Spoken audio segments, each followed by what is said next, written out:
Hello and welcome back to The Dose. My name is Exonovan, and I wanted to talk to you guys a little bit about Far Cry 5, give you guys my final thoughts about this game. I have been playing it since Tuesday, off and on. I probably put in, I don't know, 30 hours or so. Of course, I got through the campaign rather quickly. Spent some time doing some side missions and stuff like that after the fact in the in-game portion. So I have experienced a lot of this game. So let's hop into this thing.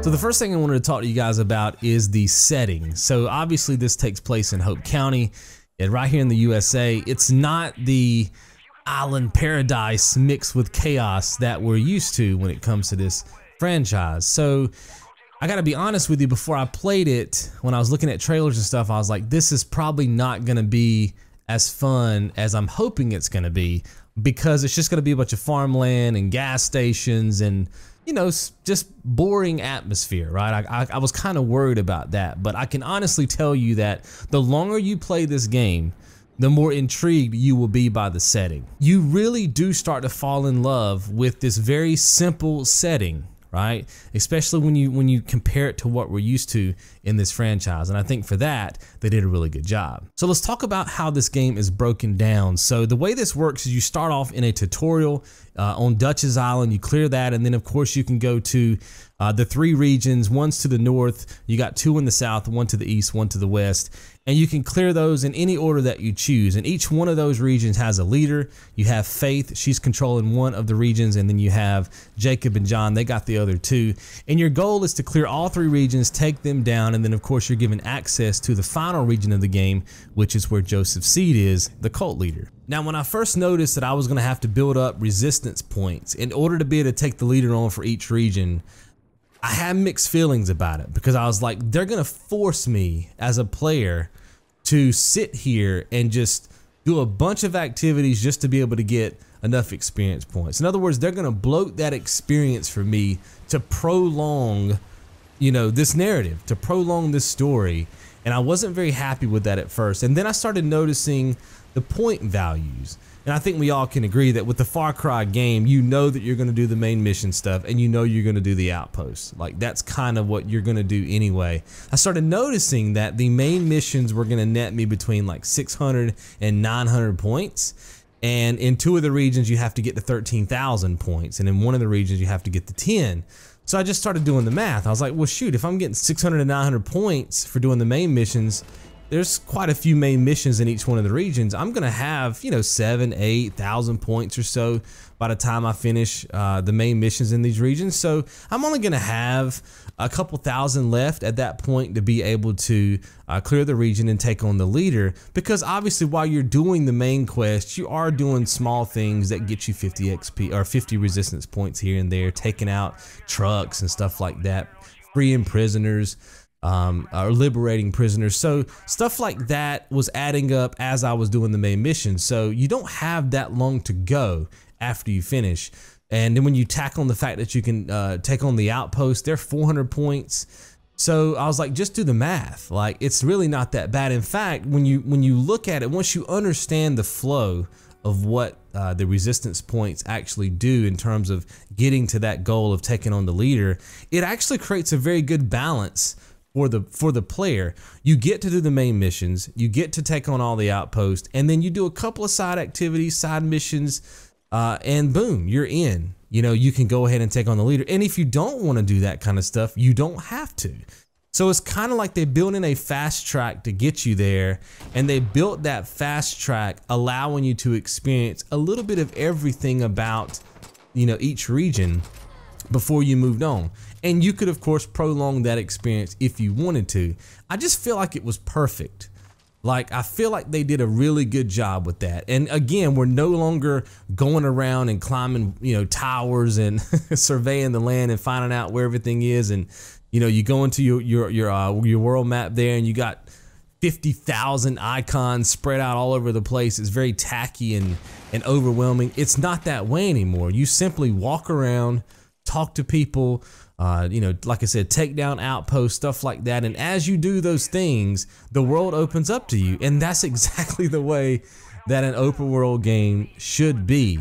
The formula that they got in this game, in my opinion, is it's about as perfect as you're gonna get in an open world game. It really is. I'm not saying it's perfect, but it definitely checks all the boxes that I'm looking for in an open world game. Right? I want to walk around. I want to talk to NPCs, and I want those conversations to be meaningful, and now they are. When you talk to that NPC, they're not just telling you stuff about the area. They tell you stuff, and then boom, an icon shows up on your map, a new mission starts, you can track that. There's letters and stuff like that, maps, magazines and stuff that are scattered throughout the outposts and some of the other cabins and stuff in the area. You find those, boom, they opened up, they open up new places you can travel to on the map. Not to mention, you can go on little treasure hunts. There's these things called prepper stashes, where people have stored guns and money and all that kind of stuff. And you can get a lot of perk points down there to unlock different abilities in your perk skill tree.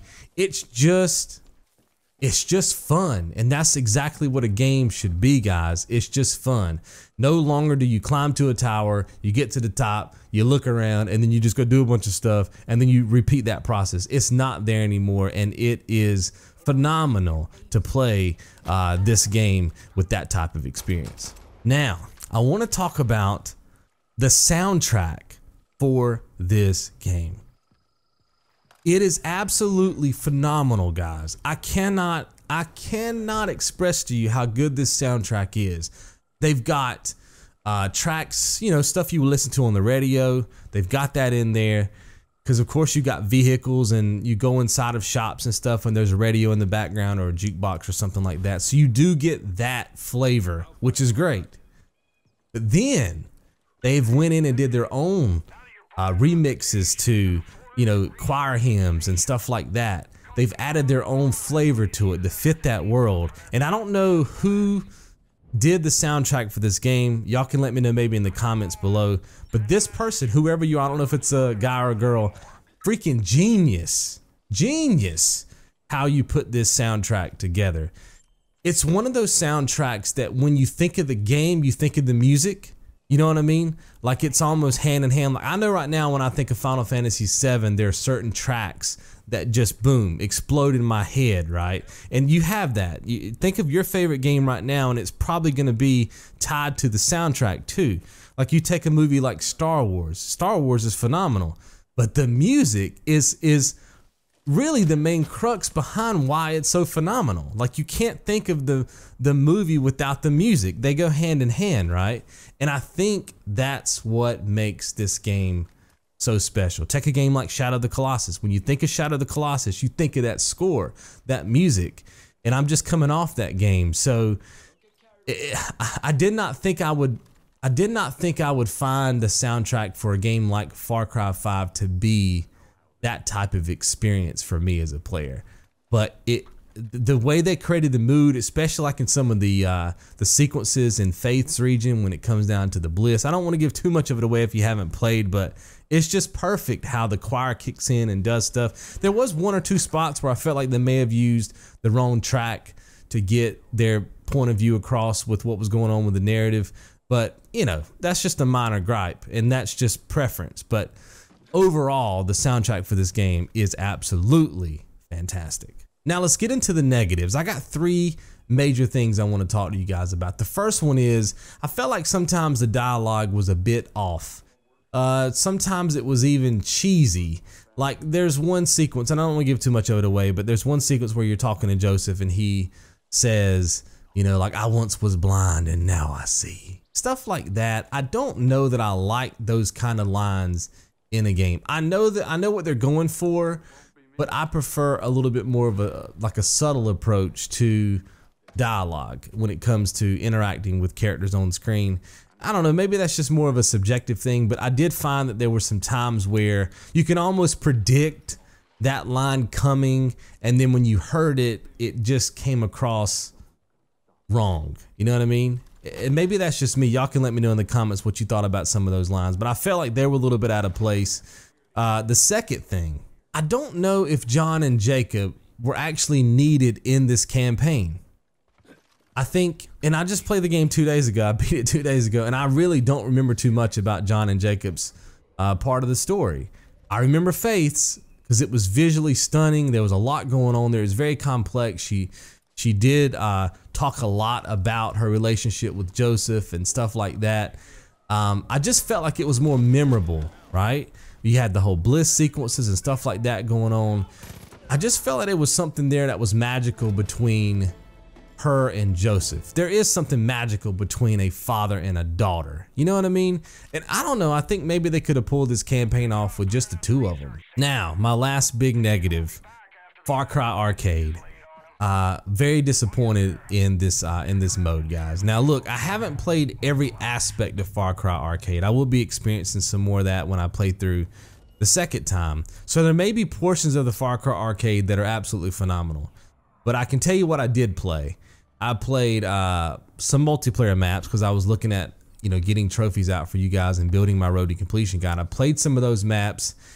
The first map I played, I spawned into a room. It was a square room. There was no cover, and the only weapon I had was a grenade. I had infinite grenades, and so did all the other players, and that was how you played it. You were just in a square, and it was not very big, and you just tossed infinite grenades at each other, and it was just absolutely chaos, explosions. You couldn't see nothing.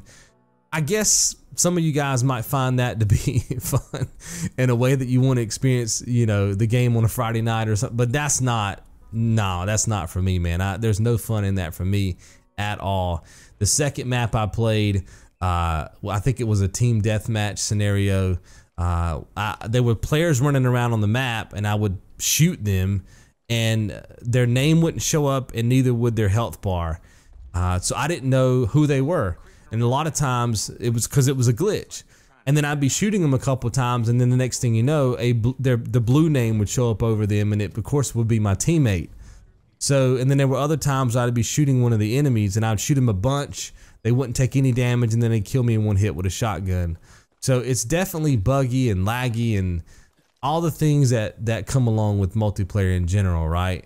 And maybe it's because they, you know, it's kind of new. The game's only been out for a couple of days, and they just need time to work it out. But what I played right now, right, in the first week of its launch, it was just a horrible mess. I turned on voice chat for a while and listened to other people talk, and it was a bunch of, it sounded like a bunch of 7-year-olds in there. It was a bunch of racist jokes. It was a bunch of Obama's better, and then you'd have some people saying Trump is better, and then you'd have people talking about guns and taxes, and some dude just kept screaming into his mic, and it just was a horrible like experience. There's no way I'm playing this past getting my trophies. There's no amount of money that would convince me to keep playing this type of experience. And maybe over time it gets better, right?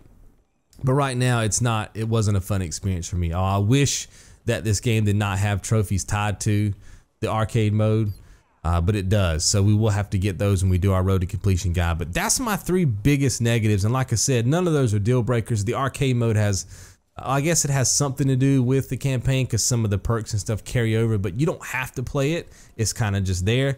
And the other 2 things were, you know, I mean, just things that I guess I would have changed if I wrote that game, right? I would have figured out a way to just keep it between Faith and Joseph, or build the other 2 up a little bit more, do something more with their storyline, and then of course maybe try to knock out some of those cheesy lines. I think I would have done that. I've been more subtle with the dialogue. I was really pleased with the game, guys. That's my final thoughts. I hope you've enjoyed. Before I let you guys go, let me go ahead and give a quick shout out to all of my patrons over on Patreon. You guys know I have a funding goal that I'm trying to meet. If I can meet that goal, then of course I can put in more time here on YouTube. My dream is to put up 20 road to completion guides a year, bring back the daily dose. If that's something you guys want to support, then of course you can head over there and join that community, because the more time I can put into YouTube, guys, the more videos you're going to get, the more consistent they're going to be, and I think it's just going to be better for the community all the way around. But anyway, guys, I appreciate it, and I'll see you in the next one. Be good.